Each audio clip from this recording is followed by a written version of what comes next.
زمین سے سبز اور پھل اگائے ہیں تو وہ بھی تیرے لیے. جب سارا کچھ تیرے لیے بنایا تو بھی تو عبادت کرنا اپنے رب کی, پھر کسی کو اس کا شریک نہ ٹھہرا. ایک چیلنج بھی کیا قرآن مجید نے اس رکوع کے اندر. کہا کرتے تھے مکے کے لوگ کہ آپ قرآن مجید کی آیتیں نبی کریم علیہ السلام سے کہا کرتے تھے کہ معاذ اللہ آپ خود بناتے ہیں, بنا کے لاتے ہیں. تو اللہ کریم نے فرمایا وَإِن كُنتُمْ فِي رَيْبٍ مِّمَّا نَزَّلْنَا عَلَىٰ عَبْدِنَا فَأْتُوا بِسُورَةٍ مِّن مِّثْلِهِ, اگر تمہیں شک ہو نا اس میں جو ہم نے بندہ خاص پہ نازل کیا ہے تو تم بھی اس جیسی ایک صورت بنا کے لاؤ. پڑھے لکھے تو تم بھی ہو نا, مکے میں تم بھی رہتے ہو, تو ایک صورت بنا کے لاؤ. قرآن مجید ہم سے چھینا گیا ہے سازش کے تحت, اس لیے کہ جس قوم کو قرآن آ جاتا ہے نا پھر کوئی کافر اس کا مقابلہ نہیں کر سکتا. دیکھیں نا اگر کافروں کے پاس جواب ہوتا قرآن پاک کا تو بدر اور احد میں نا کوئی آیت بنا کے لاتے قرآن کے مقابلے کی, تلواریں لے کے نہ آتے. ان کے پاس جواب ہی نہیں تھا, اور قیامت تک کسی کافر کے پاس قرآن مجید کا کوئی جواب, قرآن کا کوئی جواب, قسم اللہ کی جواب کوئی نہیں قرآن کا, اس کا کوئی جواب نہیں. کیا بات ہے قرآن پاک کی.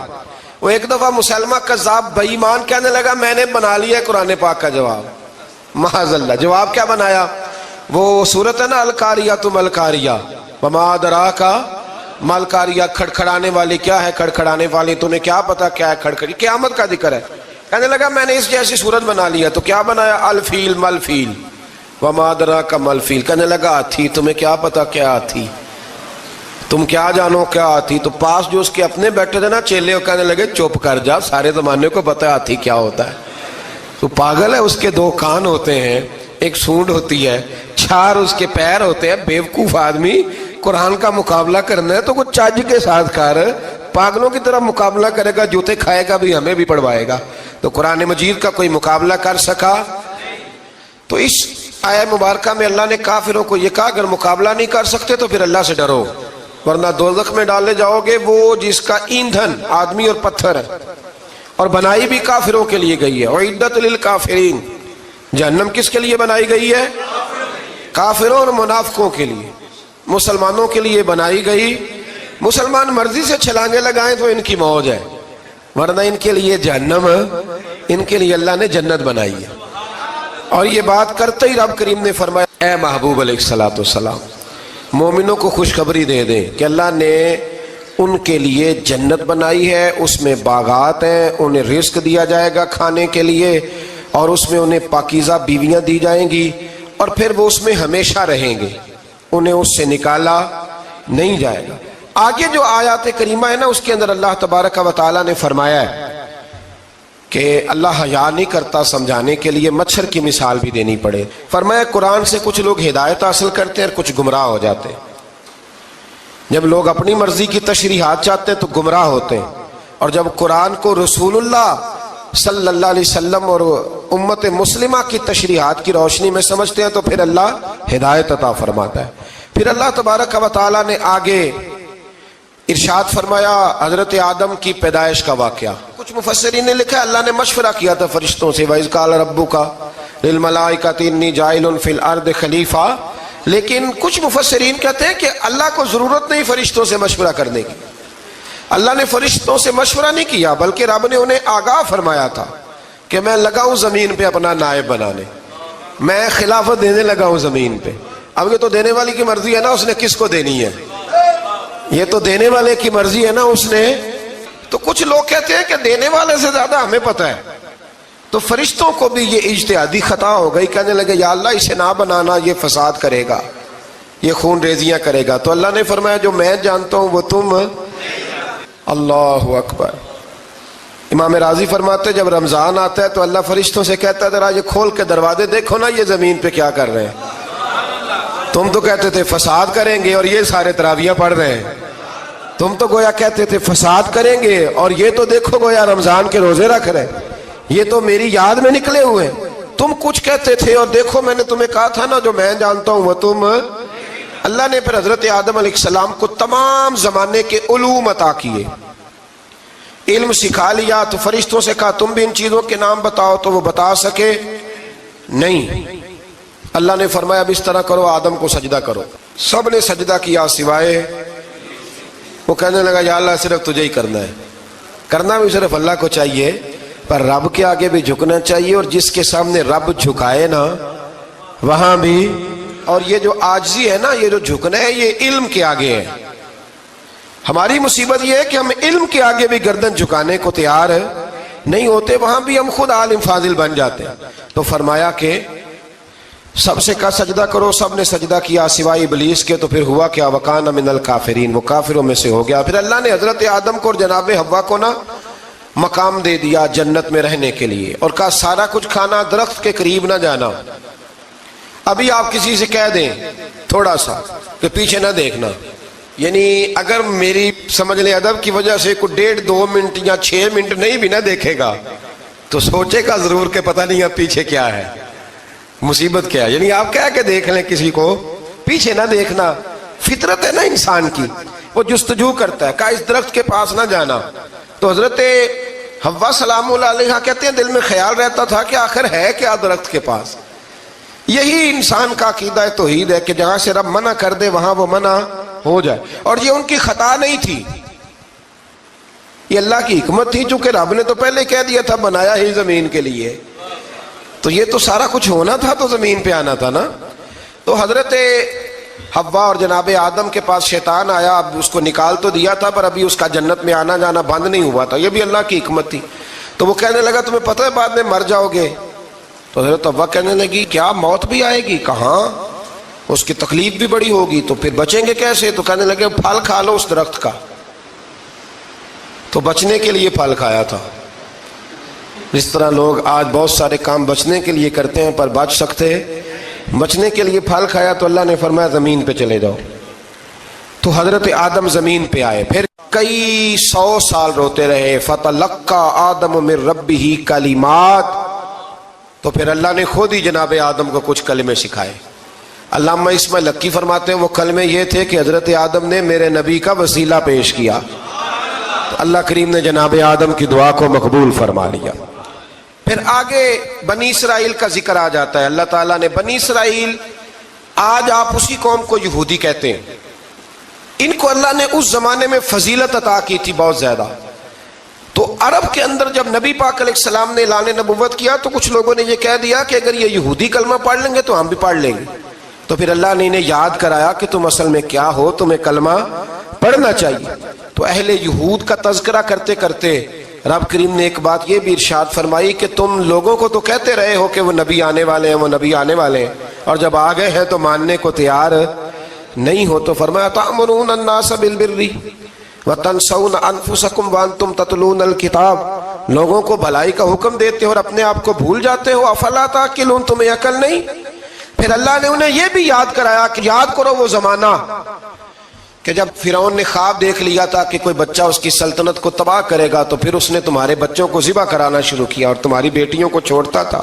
فرمایا یہ بھی تو تم نے دیکھا، میں نے تمہیں پھر تم سے کہا جہاد کرو قوم عمالقہ کے خلاف، تو مقام طیہ میں جا کے یہ لوگ کہنے لگے ہم سے جہاد نہیں ہوتا. اللہ نے انہیں ایک میدان میں قید کر دیا. بڑی دلچسپ بات، قید تو لوگ ہوتے ہیں نا 4 دیواری میں، تو اللہ نے بنی اسرائیل والوں کو جب انہوں نے کہا ہم جہاد نہیں کریں گے تو اللہ نے میدان میں قید کر دیا.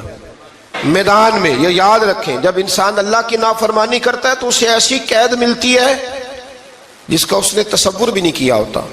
ایک میدان ہے مقام طیہ، قید ہو گئے.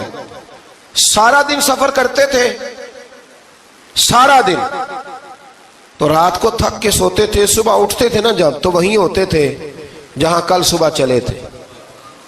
تو رب جب کسی کو قیدی بناتا ہے تو اسے زنجیروں کی، سلاخوں کی ضرورت. دعا فرمائے اللہ تبارک و تعالی غموں سے نجات عطا فرمائے. یہ دعا فرمائے، ایسی قید دیتا ہے کہ جس سے پھر چھٹکارا ہو سکتا. تو بنی اسرائیل کا بہت زیادہ تذکرہ اس بارے میں اللہ تبارک و تعالی نے پھر بیان کیا، اور پھر کہا کہ انہیں جو حکم دیا جاتا تھا یہ اس کی سرتابی کرتے تھے. پھر اللہ نے ان پر ذلت نازل کر دی اور یہ ہمیشہ اس کا شکار رہے. قوم سبت کا ذکر فرمایا اللہ نے. ہفتے والے دن کچھ لوگ نافرمانی کرتے تھے. ہمارے بھی ہیلے بہانے ہیں نا آج کل کاروبار میں.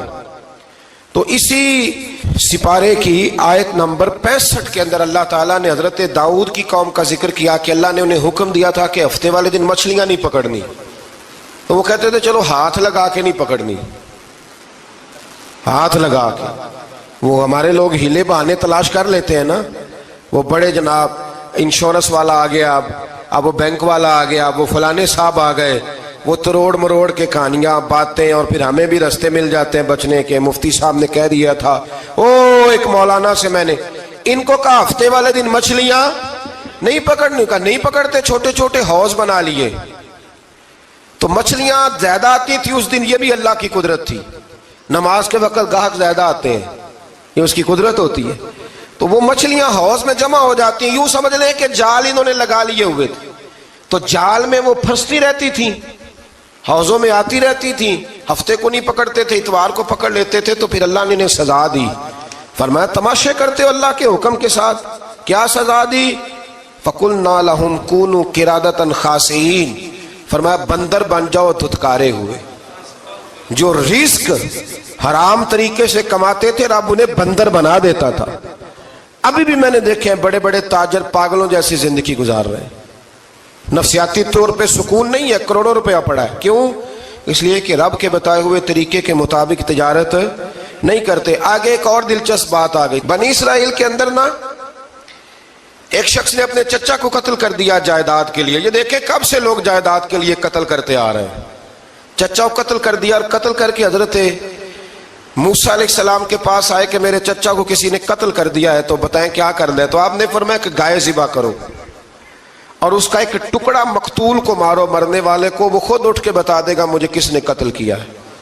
اب ارادہ نہیں تھا گائے ذبح کرنے کا, تو بہانے کرنے لگے. ارادہ نہیں نہ ہوتا تو پھر کیا ہوتے ہیں, کہنے لگے گائے کس طرح کی ہو, بوڑھی ہو کہ بچی ہو, رنگ کیسا ہو, جوان ہو کہ چھوٹی ہو, حال میں ایک دفعہ چلنا سیکھ گئی ہو یا ابھی نہ سیکھی ہو. تو بتاتے گئے تو رب بھی شرطیں بیان کرتا گیا.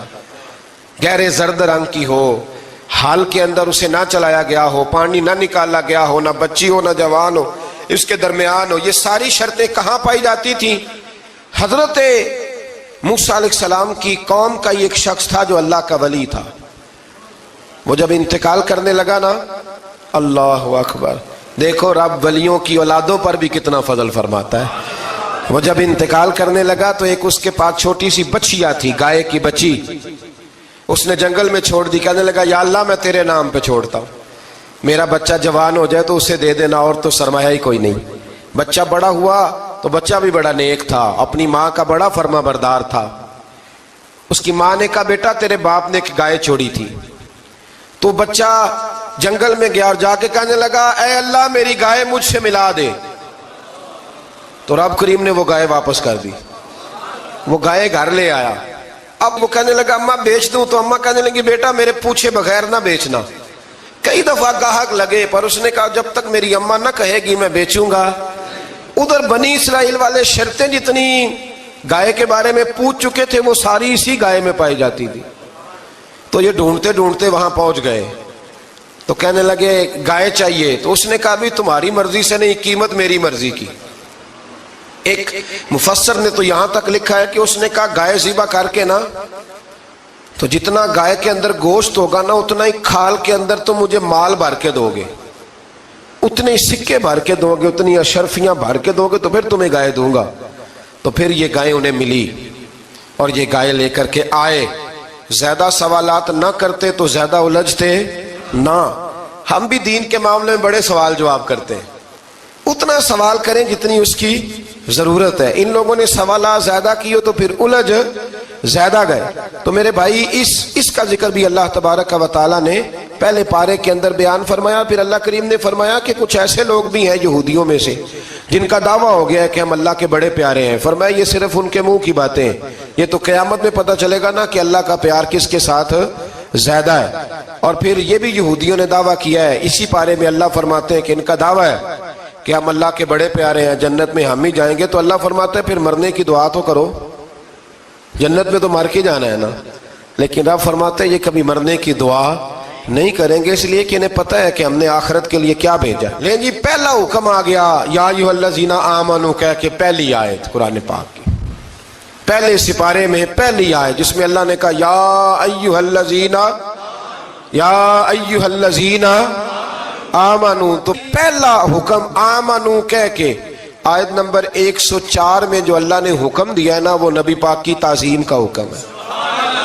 پہلا حکم ہی اللہ نے حضور کی عزت اور ناموس کا ارشاد فرمایا. پہلا اس ترتیب کے لحاظ سے وہ ہوا یہ کہ جب نبی پاک کو بات ارشاد کرتے تو صحابہ کرام اٹھ کے عرض کرتے رائینا یا رسول اللہ، حضور سمجھ نہیں آئی ذرا رعایت کر دے. تو یہودیوں کی عبرانی زبان کے اندر نہ ذرا کھینچ کے پڑھتے تھے رائینا، تو اس کا معنی بنتا تھا معاذ اللہ اے ہمارے چرواہے. بکریاں چرانے والے کو بھی وہ رائینا کہتے تھے. تو جب صحابہ یہ کہنے لگے تو اللہ نے منع ہی کر دیا.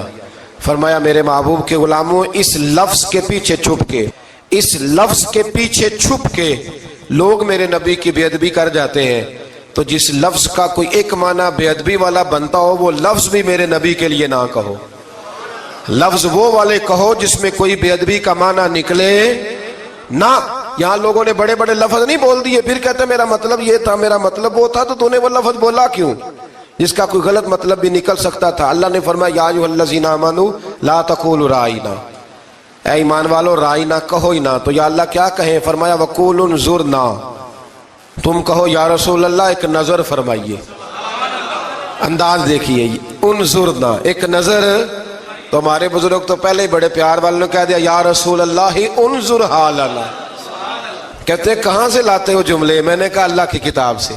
یا رسول اللہ انظر حالنا یا حبیب اللہ اسمع قالا. تو تم کہو انظرنا، محبوب نظر کرم کرے، واسمعوا، اور کیا ضرورت ہے دوبارہ پوچھنے کی؟ اللہ کہتا ہے پہلے ہی دھیان سے سنا کرو، پہلے ہی واسمعوا، پہلے ہی احتیاط سے سنو. وللکافرین عذاب علیم، اور کافروں کے لیے دردناک عذاب ہے. لے جی اسی پارے میں اللہ تبارک و تعالیٰ نے پھر اہل یہود کا ذکر کیا. تو یہود کہنے لگے کہ ہم حضرت ابراہیم کے ماننے والے ہیں. تو اللہ کریم نے وہ بھی ذکر کیا کہ میں نے تو ابراہیم کو آزمایا ہے. وَإِذِ ابْتَلَىٰ إِبْرَاهِيمَ رَبُّهُ بِكَلِمَاتٍ فَأَتَمَّهُنَّ، ہم نے ابراہیم کو کچھ چیزوں سے آزمایا ہے، وہ ہماری آزمائش پہ پورے اترے. قَالَ إِنِّي جَاعِلُكَ لِلنَّاسِ إِمَامًا، تو پھر ہم نے انہیں کہا کہ ہم آپ کو پوری دنیا کا امام بنائیں گے. وہ آزمائش کیا تھی؟ آگ میں جانا بھی آزمائش، بیٹے کا نہ ہونا بھی آزمائش، بیٹا ہوا تو پھر اسے وادی غیر ذی زرع ان میں چھوڑ کے آنا بھی آزمائش، بڑا ہوا تو پھر ذبح کرنا بھی آزمائش. فرمایا جہاں جہاں آزمایا ہے نا ابراہیم ہماری آزمائش میں پورے اترے. فرمایا تو مفت میں حضرت ابراہیم کی اولاد بنتے ہو اور ان کا نام لیتے اور ان کے ساتھ اپنا تعلق بناتے ہو، دیکھو تو صحیح وہ کتنی آزمائشوں سے گزرے.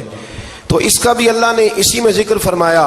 اور پھر وہ بات کرتے تھے حضرت یعقوب کی اور حضرت اسحاق کی. تو فرمایا وہ تو ہمارے اتنے خاص بندے تھے کہ وصال کا وقت بھی انہوں نے اپنی اولادوں کو نصیحت فرمائی تھی کہ اللہ کی توحید پہ قائم رہنا. اس کا ذکر بھی اللہ نے اسی پارے میں بیان فرمایا. اور جو حضرت ابراہیم اور جناب اسماعیل نے کعبہ تعمیر کیا تو اس کا ذکر بھی اللہ تعالیٰ نے اسی پارے میں فرمایا. فرمایا جب وہ کعبہ بنا رہے تھے تو کہہ رہے تھے ربنا تقبل منا، کہہ رہے تھے اے اللہ بنا ہم نے دیا ہے پر مہربانی فرما ہم سے قبول فرما لے. تو جو آیہ کریمہ آخر میں عرض کرنا چاہتا ہوں اس پر بھی تھوڑی توجہ فرمائیں گے تو بات بڑی نکھر کے باہر آئے گی. یہ 16ویں رکوع کے اندر اللہ نے پھر یہود کا اور عیسائیت کا ذکر فرمایا. تو اللہ کریم نے ایک بات ارشاد فرمائی. یہودیوں کے ہاں جب کوئی بچہ پیدا ہوتا تھا پیلے رنگ کے ساتھ اس کو رنگتے تھے، یا کوئی خاص رنگ تھا ان کا. بچہ پیدا ہوتا تو اس پر وہ رنگ چڑھاتے کہ یہ جی ہمارے مذہب کا رنگ ہے. ہمارے ہاں بھی رسمیں ہیں نا اپنی اپنی، معاذ اللہ اپنی اپنی نہیں ہونی چاہیے، اللہ رسول کا حکم ہونا چاہیے. تو یہودیوں کے ہاں بچہ پیدا ہوتا تو ایک خاص رنگ چڑھاتے، عیسائیوں کے ہاں پیدا ہوتا تو وہ بھی ایک خاص رنگ چڑھاتے. تو مسلمانوں کے ہاں بچے پیدا ہوئے تو انہوں نے بھی توجہ کی کہ یہ